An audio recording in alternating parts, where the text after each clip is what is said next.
Welcome everyone to the House Committee on Judiciary and Hawaiian Affairs. It is Friday, January 31st, last day of January. 2 p.m. here in Conference Room 325. We're here, myself, David Tarnas, Chair, Vice Chair Mahina Poipoi, and Member Representative Garner Shimizu. And we're here for the purposes of considering numerous measures. Just some housekeeping before we get started. For testifiers, please, if you would be so kind as to keep your testimony to 2 minutes. I will ask you to summarize at that point. And if you're testifying from far away via Zoom, please keep yourself muted and your video off until you testify, and then turn your video off and mute yourself afterward. That would help us out. If you have technical issues on Zoom, just use the chat function. You can check in with our very smart IT folks here, and they might be able to help you out. But please don't send me any messages on chat because I don't get them. If you're disconnected, don't panic. Just rejoin as soon as you can, and I'll try to fit you in so you can finish your testimony. If the power goes off here and we have a network failure in the building and we have to stop the hearing, we will reschedule this and post appropriate notice so everyone knows what's going on. If you're testifying via Zoom, please do not use any trademark or copyrighted images. That kicks us off of YouTube, and that's a problem. And please conduct yourself with aloha. Please refrain from profanity or uncivil behavior. It's okay to disagree, but let's not be disagreeable. We can all work together to try to do the best thing for the state of Hawaii and its people. So let's move on to our measures today. First up, we have House Bill 410, which is the bill for the budget of the Office of Hawaiian Affairs. It appropriates monies to fund the operating expenses of the Office of Hawaiian Affairs for the fiscal biennium beginning July 1st, 2025 and ending June 30th, 2027. First up, we have testifier from the Office of Hawaiian Affairs.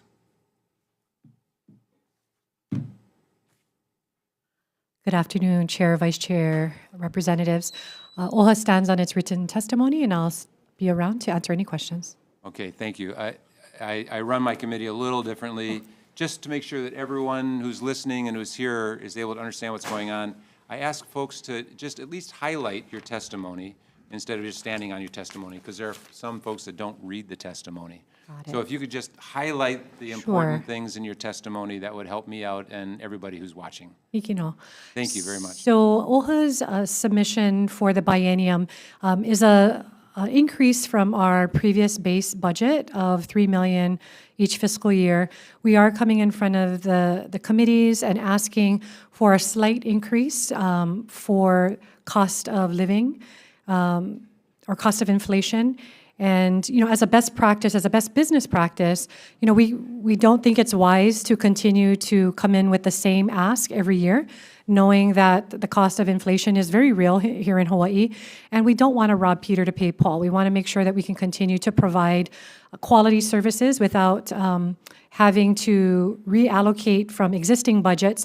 So the reality of doing business in Hawaii is that we have to keep up with the pace of inflation. So there's a little bump there. And you're going to see that reflected in our requests in OHA 175 and 160.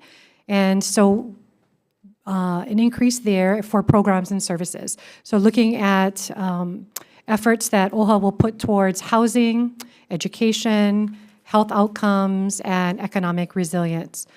The big the increase that is most significant is the $1.2 million that we're asking for both fiscal years. And that is to fund 13 full-time employees that will help to deliver on Mana'i Mauliola. So we have a new strategy and implementation team. And we need these staff members to ensure that we can put forth our strategic plan with fidelity. The way that OHA was previously structured, we have very discrete functional areas like compliance or communications, but we didn't have any personnel that were specifically tasked with the kuleana of effectuating the strategic plan in these very specific areas. And why it's important that we have that level of expertise is, one, it's a 15-year plan, and it's a very ambitious plan. And as you know, just the 4 areas that I've described, they're heavy lifts, and they need to be done with a team that is comes with expertise and acumen in those areas. They need to have these built-in networks. As we know, Hawaii is a very small place, and to be able to do this work, we're not going to be able to even do it with the 13 people. We're going to have to do this in collaboration and in coordination with others. And then lastly, you know, the ecosystems in each of these 4 distinct areas, strategic areas, Hawaii is a unique place, and how we do business here can be challenging. And having folks that really understand the constraints, the opportunities within these strategic areas was super critical for us. So that 1.2 million will be for those 13 staff members, but the biggest return on investment, and what I had shared in the budget hearings, was that we are proposing that these 13 individuals would be able to work very closely with the executive branch departments. So knowing that the money committees are going to be appropriating $20 billion, if not more, in the upcoming, you know, when they go to conference, that $20 billion, much of that money is actually serving Native Hawaiians. Well, first off, there's a trust, responsibility, and obligation to all Native Hawaiians. First, that, you know, the legislature and the executive branch and judiciary have to Native Hawaiians. But much of that money in many of the programs and services are geared towards Native Hawaiians. We are, unfortunately, you know, we represent the highest in disparities in many of the things that are plaguing Hawaii: homelessness, uninsured, child welfare. And for an example, the budget that's most likely going to be approved for the Department of Human Services, $4 billion. $4 billion out of the $20 billion is a large chunk. Native Hawaiians are overrepresented in many of those Department of Human Services programs, TANF, child welfare. I mean, it goes on.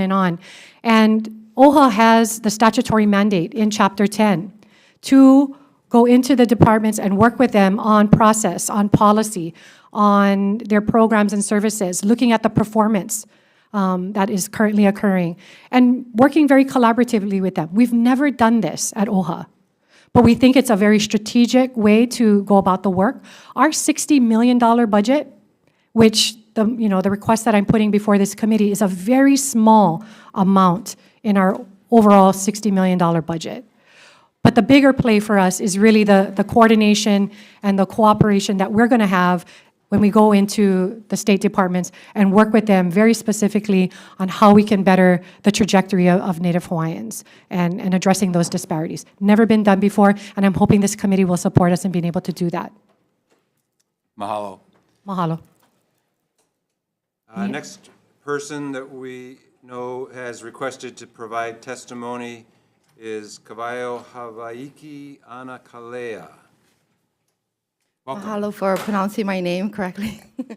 Guys, I just had a tooth removed, so my mouth is numb, but thanks for I'm being here. Even Yeah, though you're I'm recovering. here. Please proceed.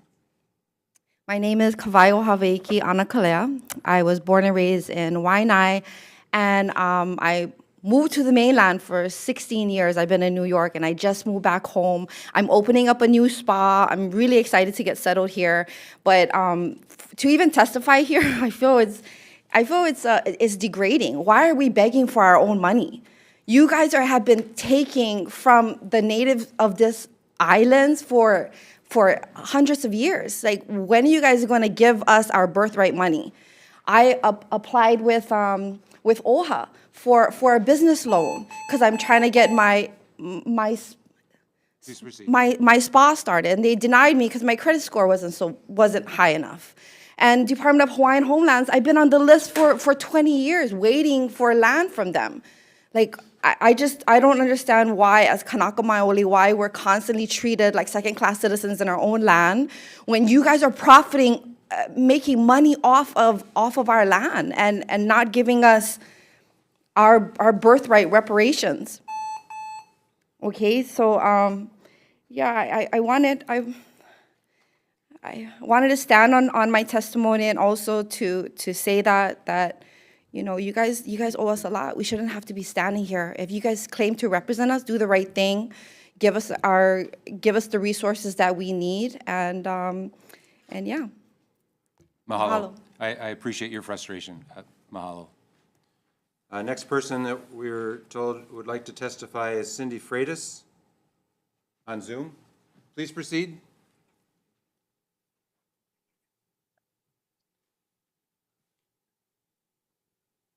He mele komo a he mele aloha, no nā kupuna I ka au I hala. Aloha mai kako.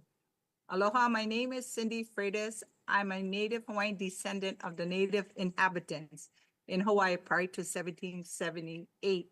Born and raised in Hawaii, I'm also a culture practitioner from Mauka to Makai. I'm in support of HB 410, appropriating funds for the operational expense of OHA for the facial 2 years ensures the continuations of OHA's work in advancing the well-being of Native Hawaiian community by funding community programs and cultural preservations. This initiative has both economic and social implementations that help uplift the Native Hawaiians and support their rights to land, resources, and a self-determination. Thank you. Have a good day. Ahui ho. Mahalo, Ms. Freitas. We have received numerous other testimony in writing, another 38 testifiers in support, and 3 in opposition. Is there anyone else here in the room or on Zoom that would like to testify on House Bill 410? Yes, please. Please introduce yourself and proceed. Yes, aloha. Representative, Vice Chair, and Chair. My name is Kimmer Nahonu Horson Big Horse, and I've been here since 2008. I've been here at the Capitol, DLNR, all sorts of these sort of meetings and stuff. So I just support the Office of Hawaiian Affairs and their budget.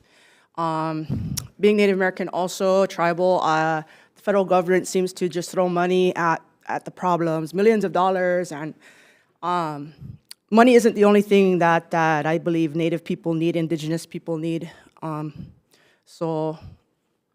But I approve of this, of course, support, and I'd hope that all the Hawaiians and the so-called hostages of these kingdoms and militarily belligerently occupied territories that our Native peoples live in the United States of America, that they will be compensated and restored to their prior kingdoms and sovereignty, not just money. But I support this bill. Mahalo.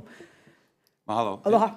If you could, just so we could keep it for our records, if you could provide us with your name so that we get... I just submitted, sorry. Oh, you did? Oh, okay. Excellent. No, it's fine. Let's go. Mahalo. Thank you very much. Anyone else wishing to testify on House Bill 410? If not, questions, members. Representative Garcia? Thank you, Chair. For OHA, great bill. I am supporting it. Just a question about funding and the revenue sources to OHA. Any update on the Public Land Trust Revenue Working Group that was established? Any findings, any updates from that? And is OHA getting the full 20% of Public Land Trust revenue? And how long have they not gotten it for? There's a few questions in there. Okay, no, OHA is not getting its full 20%. In 2022, Act 226 basically took the $15.1 million annual payment that was set by then Governor Linda Lingle. The 2022 legislature raised it to 21.5, and that's what we've been operating off of since. In 2016, OHA did have an NLK audit. NLK is the name of the contractor that did an audit. And in 2016, based off of all of the revenues that were being put forth by the various state agencies, OHA at that time should have been been paid annually at least $79 million. That was in 2016. So you can only imagine what it would be in 2025. In 2022, in that same Act 226, a public land working group, public land trust working group was put together, and it was comprised of 6 individuals. 3 that were assigned by the governor. So that was Chair Don Chang. It is now Deputy Ryan Kanakaole from DLNR and Luis Salaveria, Director of Budget and Finance. On the OHA side, it was Chair Emeritus Hulu Lindsay, and at the time it was Trustee Mililani Trask. It is now Trustee Brickwood Galuteria and Sherry Broder, attorney on behalf of OHA. So the working group has met over 2 years, and they had several objectives that they were hoping to achieve. 1 was to get an accurate inventory. 2 was to address basically the process in which the revenues were reported, and basically to come up with a formula on how we were to proceed moving forward. I will tell you that when I joined OHA 1 year ago, so I came in the second year of that working group, and one of the requests that was made by that working group was that each state department who has to turn in revenue reports to DLNR to provide an accounting to the group. I will tell you the submission rate was extremely low. And that's bothersome, because this was a legislatively mandated working group that has representatives from the governor's cabinet. And when the request went out to the executive branch directors, the response rate was extremely low. Now, that questions the apathy, right? And even the enforcement of the kuleana that these departments have. So again, the swirl continues, the wait continues to get accurate information. In 2022, Chair Chang did put forth in her executive budget for DLNR a $900,000 request, which this body did approve, and it was for the PLTIS improvements. That was important because the current PLTIS system is substandard. It doesn't have the controls that you would expect it to have, especially when it's the type of information that is being put into it, because it is the basis of revenues that the Office of Hawaiian Affairs should be receiving. In fact, it was during one of the Public Land Trust Working Group meetings that the administrator from OHA, so there are several people that have administrative rights to go into the system, that he was able to demonstrate live to the working group and to the public who was watching that he could go in and he could change numbers. You could change 1,000 to 100,000 or 100,000 to 1,000. That's problematic. When you don't have versioning, you don't have control of locking people out, there's no way to know who's logging in at any given time and changing things. Now, budget and finance would never have that kind of system when we're talking about the state budget, right? There has to be a level of fidelity, right, in the types of systems that we're using, how we're collecting the information. And let's face it, administrations change, staffing changes, and although there are instructions, how those instructions are interpreted from department to department is problematic. What's most troubling, now if all of that wasn't troubling enough, one of the things that was identified was that in DLNR's mandate for the PLTIS, it is not their job to verify the data, right, that's coming in. It's just their job to receive it. So there's no verification of what each department is putting forth. That's problematic. It's wrought with issues. And that these were all things that were identified by the working group. It was put into a report. That report was submitted about a month ago. It is on the legislative website for anybody to read. We are putting forth a bill. There's a Senate bill and a House bill. And it is asking for $1 million to start the inventory. And we don't think that it's going to happen in 1 year's time, so we will most likely have to come back for another appropriation, but we want to get it started. Similar, and on that same track, Governor Green, through Luis Salaveria, has committed through a governor's message at some point during the session to come down with a governor's message for $750,000 towards the inventory and would be appropriated to DLNR expended by OHA. OHA will match that. We will come in our budget with $250,000, and that comes up with the $1 million. That's also coming in through that bill with appropriation. So we're hoping that one way or another, finally, we will be able to get this work done. At the end of the day, once we get an accurate inventory, it will have to be paid. The apathy and the slow movement on wanting to get the accuracy is a travesty, and it needs to be addressed. And again, this body, the legislature as a whole, does have a trust responsibility and obligation to Native Hawaiians, and it is the absolute pono thing to do, but more importantly, it is the law. Mahalo. Mahalo. And if I may, Representative Garcia, the House Bill 1358, Mahalo.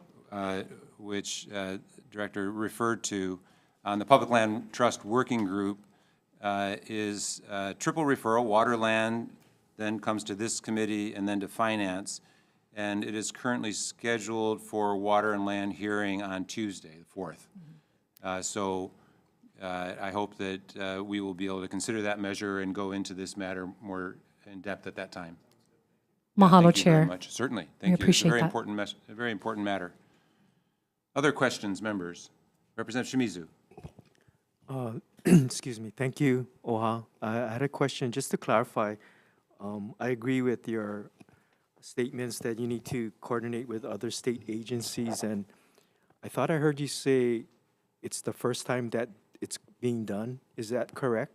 That is correct. OHA has never worked collaboratively with each of the state departments to really examine the processes, the internal policies, the programs and services. We've been kind of doing them in our own lanes, right? And it's hard for just state departments to collaborate and coordinate. So OHA, being autonomous, there's a recognition, coming on as the new administrator, that this work is too big to do alone. And again, we're not getting paid our fair share. So even more so, we're resource constrained. At the end of the day, the $60 million that we put forth through our Native Hawaiian Trust funds is just not enough to change the trajectory. We have the kuleana. We want to accomplish the kuleana, but it's bigger than what we are resourced. The gorilla in the room is the executive branch at $20 billion. $60 million is a drop in the bucket of $20 billion. We need to go where the resources are at, and we need to work smarter, not harder. And I think that this is the best return on investment that this legislature is going to have, because when we put it in general funds, we're on the hook to you folks. The executive branch is on the hook to you folks, and we need to get results. We need to come back and be accountable to this body. I want to be accountable because I want results. I want to be action-oriented. We need to do this work. Great. Thank you. Thank you, Chair. Mahalo. Mahalo. Any other questions, members? Mahalo. I did ask numerous questions during the budget briefing and Finance Committee, and I appreciate the information you provided then, and have studied your budget and your additional materials, and so I don't have any additional questions to ask at this time. So I appreciate all your hard work on this budget and your good work at the Office of Hawaiian Affairs. If there's no further questions from members, then we'll go on to the next measure. Thank you. Next measure is House Bill 304, relating to the Hawaiian language. This measure requires that the Hawaiian version of a law be held binding if the law in question was originally drafted in Hawaiian and then translated into English. First up, we have testimony from the judiciary. Welcome.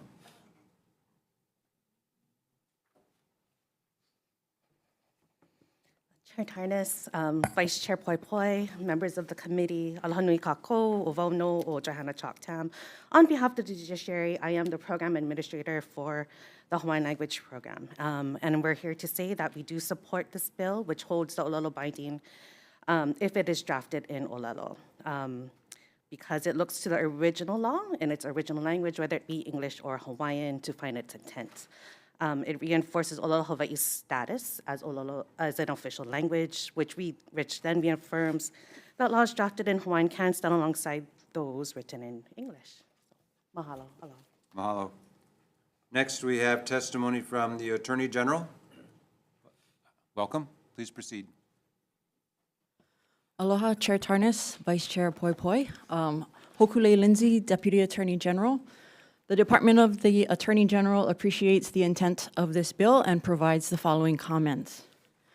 By broadly amending HRS Section 1-13 to allow the Hawaiian version of a law to supersede the English version of the law may lead to ambiguities in the application and interpretation of the laws. To mitigate against these ambiguities, we recommend amending the proviso at page 3, lines 2 through 5 of the bill to define the bill's application to laws originally drafted in Hawaiian that have not been later amended, codified, recodified, or reenacted in English. I'm available for questions if there are any. Mahalo. We've received additional testimony. Wait, we have one more person that said that they would testify, Pikachu billionaire online. Not present. Okay, so that would be in support. And then we've received another testimony from another individual in support and testimony in opposition from another individual. Is there anyone else here wishing to testify on House Bill 304? Yes, please, come on up. Please introduce yourself again, please. Yes, hello. Kimmer Nahonu Horsin Big Horse. Morning, Vice Chairs and Representatives. Aloha. Okay. I support this bill because, the Hawaiian language bill, because the interpretation and the context, the original Olelo Hawaii language can be misinterpreted in context, in meanings, in different, as she said, like she suggested, you know, like it might be misconstrued or in translation, but that can be taken care of with a translator. That's a simple fix. And as I've said before, this is a belligerently military, United States military occupied kingdom. I don't know why it needs to go through Congress or the United States needs to be involved at all, the United States government, over a kingdom that is, the only reason why we're not all speaking the Hawaiian language, Olelo Hawaii, right now is because we don't have nuclear bombs, we don't have machine guns, we don't have the military capabilities of the United States. So we cannot keep addressing all these genocidal, ecocidal, ethnocidal problems with violence. And that's all I have to say. Mahalo. Mahalo. Is there anyone else wishing to testify on this measure? Yes, please. Boy, you're brave with your painful tooth. I apologize. Less than an you have hour to deal ago, with that. sorry. Please proceed. Again, my name is Kawai Ohaweiki Anakalea, and I am in support of this bill. I just wanted to mention that 3 of my grandparents are full-blooded Hawaiian. Okay, my other papa, he was 50%. I don't speak the language. It's painful. Right now, I'm enrolled in UH. I'm gonna, take responsibility to learn it, but it's, for them to feel like, oh, we shouldn't change it. To me, that is just disrespectful. Olelo should be first, Hawaiian should be first, and that's period. Thank you. Mahalo. Anyone else wishing to testify on this measure? If not, questions, members? Any questions? Representative Poi Poi. I think first for the Attorney General. I was curious if you would be able to tell me how many laws that were originally drafted in Hawaiian have not been later amended, codified, recodified, or enacted in English. I don't know at the present moment how the number, but we could certainly look into that and try to get you something in writing. Okay, I'm just curious about how effective this would actually be with the proposed amendment. Does Judiciary, same question? Okay. Come on up. Everyone on TV wants to see you. We don't have numbers, but we do have a count of cases where we were running in Hawaii in Kingdom times, 1800s, We're running a bilingual legal system when the laws were both in English and Hawaiian. And back then, everyone's speaking both languages. There have only been 5 cases back in a span of 100 years. And since then, 1 case after that, and then a few more. The first case since the But these, you're referring to bilingual cases, cases. lawsuits? Yeah, lawsuits. Yeah, and the Laws. representative was talking Oh, about sorry. laws. No, sorry, we don't have. Okay, Yeah. thank you. Representative Shimizu. Question for AG's office, please. Thank you for your testimony. Excuse me. As I read your testimony and the additional language that you're wanting to amend, it would totally negate the purpose of this bill, wouldn't it? No, it's trying to address uncertainties that may arise, right? So if there were 2 laws or enacted at the same time, one in English and one in Hawaiian, it would almost be virtually unknowable which was the original version and what we should refer to. You know, same if it was originally drafted and then later amended over time in English. It just, as the bill is written, it creates uncertainty, potential uncertainty in the interpretation of things that have changed over time. So all the proviso does is say, if something has changed in English over time, we're going to stick with the English version. If there's something that has not been subject to amendment, recodification, or reenactment in English, then the Hawaiian version stands. Thank you. Thank you, Chair. Thank you. Any other questions, members? If not, thank you very much. Let's move on to the next measure. House Bill 603 relating to Native Hawaiian business marketing. This measure requires the Office of Hawaiian Affairs to administer and oversee a Native Hawaiian marketing program to promote businesses owned by Native Hawaiians through marketing and technical assistance. First up, we have the Office of Hawaiian Affairs.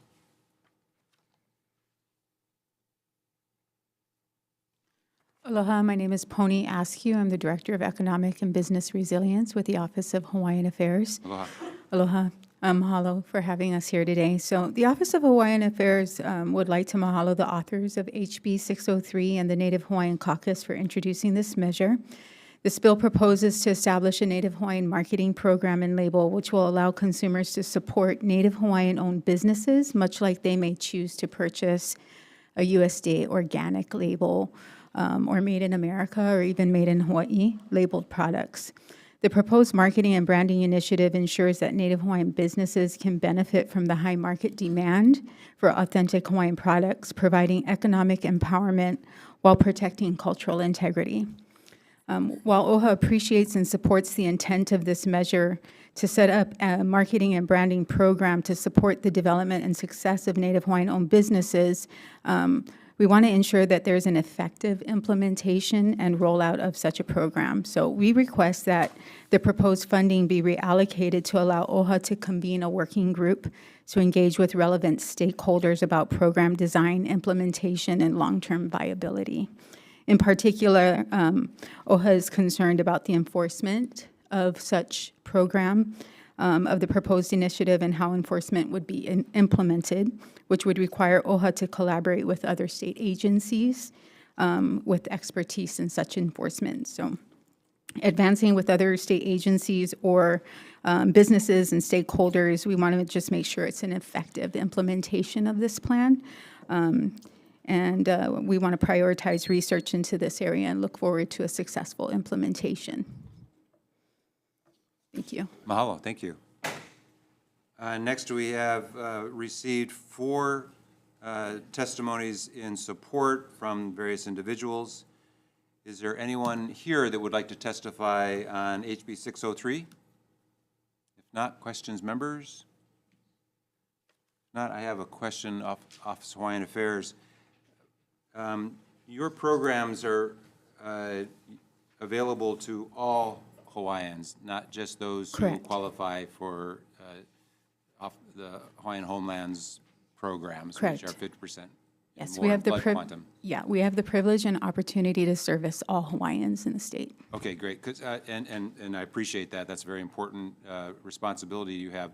I just wanted to confirm that in our question because I want to make sure that the bill language reflects that. Oh, thank you, yeah. Because it's not exactly clear in the language. So I just wanted to make sure that that was, in fact, your kuleana. Yes, you're Okay. correct, yeah. All right. Thank you very much. Appreciate Yeah, it. thank you. Any other questions? If not, let's move on to the next measure. House Bill 1091 relating to sewer transmission lines. This measure requires that all county sewer transmission lines on Hawaiian homelands in compliance or brought into compliance by the Department of Hawaiian Homelands are licensed or dedicated to the respective county within 60 days after the receipt by the appropriate county agency of a completed application for maintenance request. First up, we have Department of Hawaiian Homelands. Director Kali Watson. Lucky us, you're here. Appreciate that. I think it's very important that I be here, and that's why I'm here. Chairman Tarnas and Vice Chair Poi Poi and members of the committee, aloha. Aloha. With respect to this particular bill, number 1091, obviously it's a cost issue for us to maintain these sewer lines, the transmission lines, as well as facilities tied in with it. Therefore, once we do have the upgrading as well as bring it into compliance, we'd request that not only the counties take on responsibility either through a license or dedication by us, but more importantly, give them a timeline, 60 days, kind of like not a drop dead, but they have to respond within that time. I think our past experience with the counties, such that we're always running into various, I wouldn't call them excuses, but borderline excuses of why they don't want to take it on. And so it's very important that, especially when we do bring it into compliance and we submit the application for them to take it on, that they respond in a timely fashion. And that's what this bill is about.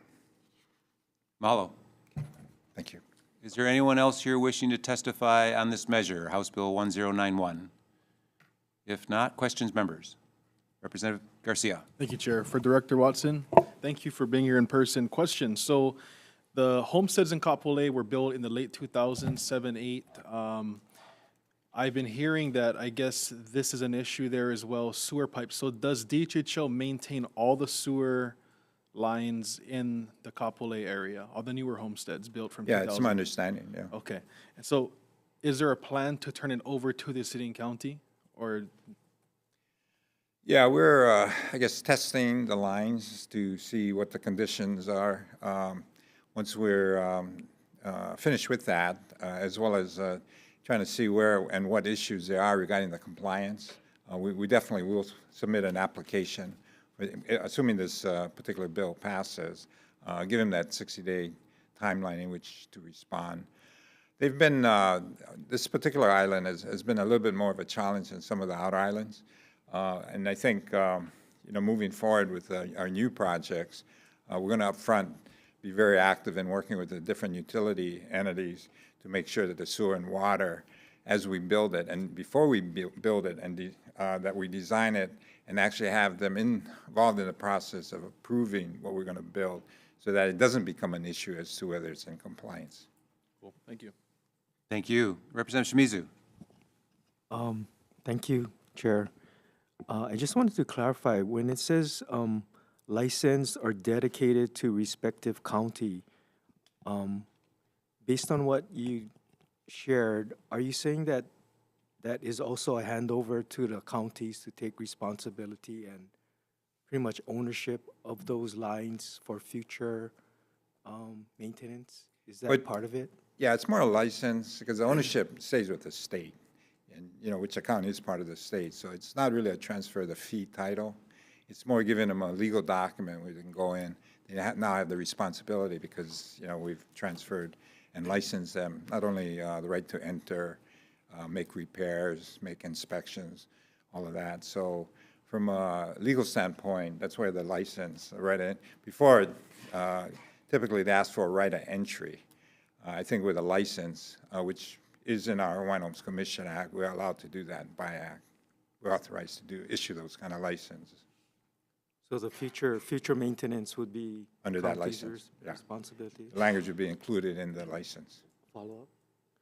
So the answer is yes, it would be the Okay. responsibility All right, thank you. And of the county. I guess I think of, besides sewer, what about like electricity, roads? Right now, it's falling under the HHL to We self-maintain. do licenses for those two. You have to self-maintain your, whatever development is your lands right now? Well, on the roads, yeah, but most of them, the county's been pretty good about that, coming in and doing the, maintenance, as well as oversight. But, it is important that, for example, lights in Kapolei, we got to do the changing. If a light bulb burns out, we got to go in and make the change. We'd like to give that kind of maintenance over to the city.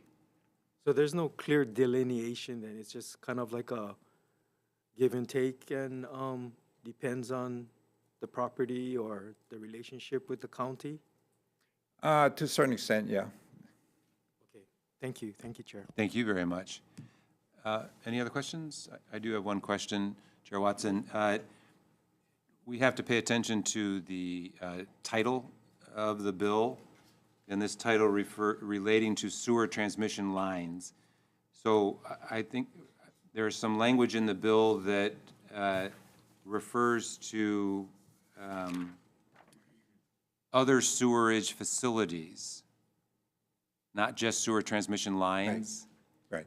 And so that would be, unfortunately, in violation of, it's not consistent with the title. And I don't want to have a title problem with this because the bill could get thrown out. Yeah. It could get invalidated if we're dealing with matters in the bill that go beyond what is in the title. If the committee is willing, what I'm going to recommend is that we move it forward, but we make sure that the language in the bill sticks with sewer transmission lines and not deal with other sewerage facilities, because I don't want to risk the bill by dealing with other sewerage facilities. Well, it's kind of important that, I know that's probably what you want, is to do Right. other sewerage facilities. yeah, like lift Just that stations. we have, it's something Okay. that we're very strict about, and it's not just us. It could, the governor could be forced to veto it. The Attorney General would say, hey, this is not consistent with the title. Okay. Well, we'll take whatever we can get. No, I think that what you're suggesting is a great thing to do and should be done. But I just wanted to let you know that that's the reality of what we deal with in the legislative process. Okay, so you're going to take out this language regarding sewage facilities? Other sewerage facilities, yeah, because we just need to focus only on what the title says, sewer transmission lines. We'll check on the, maybe the Senate version. Maybe they got, I don't know if there is a Senate version. I'm not sure if it's the same Yeah, title we'll in the check. Senate. But anyway, Yeah, just we'll in check on terms of following the proper Understand. protocol within our legislative process, we just have to make sure that whatever is in the bill is consistent with the title. And we noticed that it seemed like it went beyond.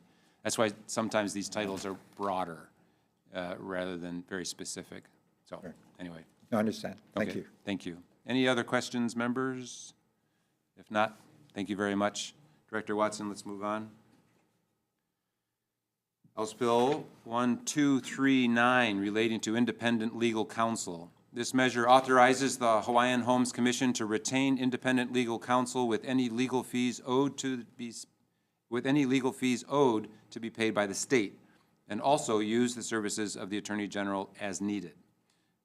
First up, we have testimony from the Attorney General.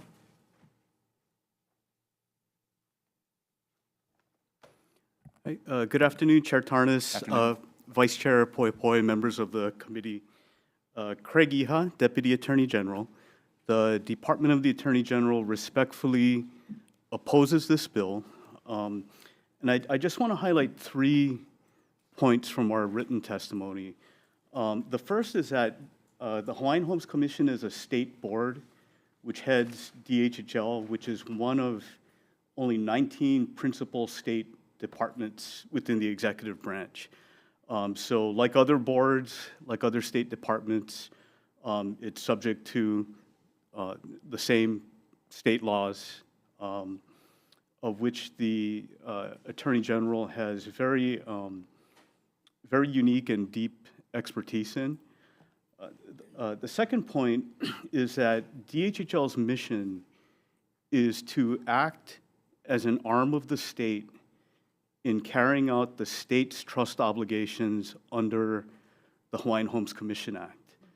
So a claim against DHHL is ultimately a claim against the state and potentially a claim against the public fisc. And the third point that I'd like to make is that there already exists a mechanism which we do use to allow DHHL to retain independent counsel. It requires the participation of the Attorney General and the approval of the governor. And we've used that provision a couple of times in the recent past without incident. And I'm open to any questions. Thank you. Thank you very much. Next, we have testimony from the Department of Hawaiian Homelands. Chair Watson.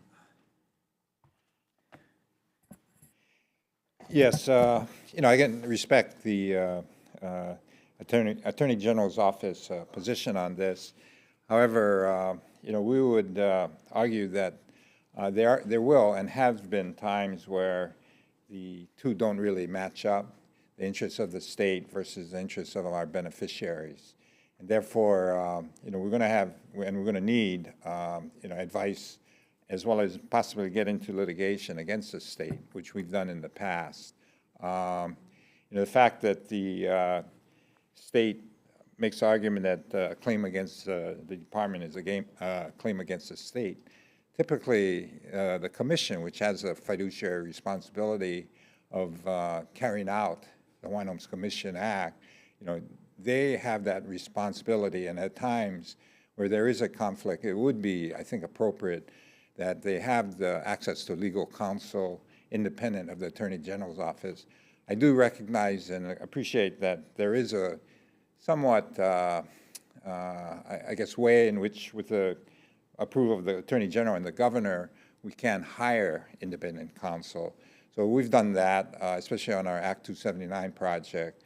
We've, needed, because of the, I guess, the workload, and, we're kind of cranking it up, so we need that additional assistance, where we've gone out with their approval to hire outside counsel, which has been very beneficial in moving the program along. So in any event, we would ask that because of the conflict that we'd be allowed that option of retaining independent counsel, independent of the state as well as oversight. Because the governor as well as the Attorney General could easily say, no, you can't hire it. So what do we do then?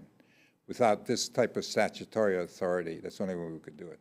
Thank you. Thank you very much. And we've received written testimony and support from Kanani Kupuniai, individual. Is there anyone else wishing to testify on House Bill 1239? Yes, please. Aloha again, representatives, vice chair, and representatives. My name is Kimmer Nahonu, Horse and Big Horse. I believe this, I support this bill because it's like any organization, federal organization, like say the military, and sometimes let's say the Kanaka are like the personnel, like the soldiers, or they don't have outside legal counsel. They're not allowed. Essentially, the chain of commands and the sort of groupthink of the brass in the military can override and overpower, the powerless, like the enlisted, right, the subordinates. So I agree with this bill. They shouldn't even need, according to international law, there's no really state attorney general anyways that is legally here. The United States being here is a war crime by international law, and it's just not being enforced because, of course, I just said the nuclear powers and the military violence and aggression here, the belligerent occupation. So it's really important to get outside legal counsel and it not be monopolized by the state of Hawaii. Mahalo. Mahalo. Anyone else wishing to testify on this measure? If not, questions, members? First, Representative Garcia. Thank you, Chair. For Director Watson, you mentioned the possible conflict. I know, so the AG currently has a representative at all the commission meetings, and they are the legal counsel as of right now, right? Has the commission itself discussed this particular legislation, and has the commission taken a position in support of? Yeah, the commission approved this particular legislation. Okay. Okay, cool. Thank you. Representative Shimizu. Thank you, Chair. Question for AG's office, please. The way I understand this bill is there is a list of state departments and entities that are already able to hire independent counsel. And part of this bill is to allow DHHL to be part of this list.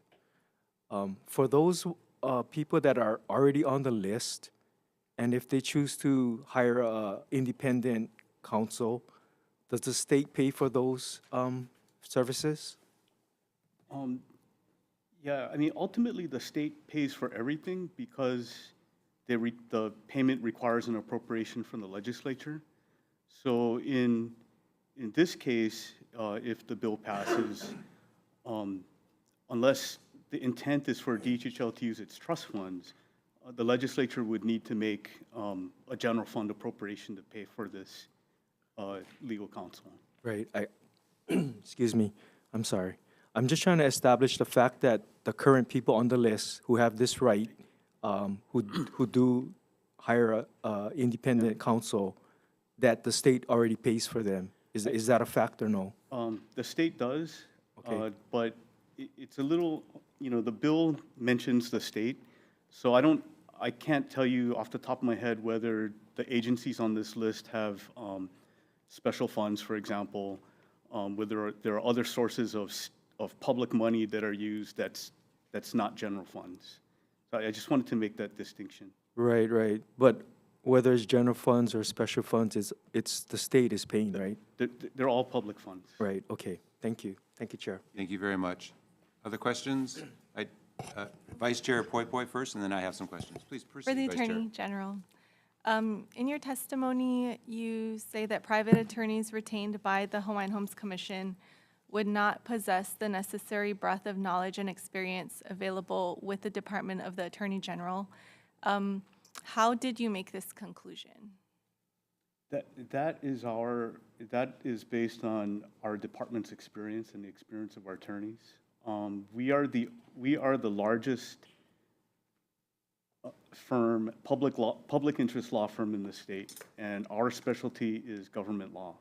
It's your opinion, this isn't your opinion that there are no other private attorneys in the state that could do what you do? Or did you do an analysis of all the private attorneys to make a determination? We didn't do any kind of specific survey of private attorneys.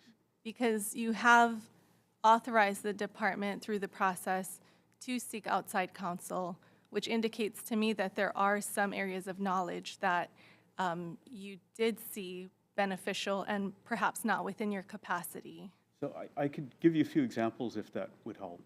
Okay. DHHL has independent counsel. They had independent counsel in the Nelson lawsuit. The Watanabe firm has litigation expertise.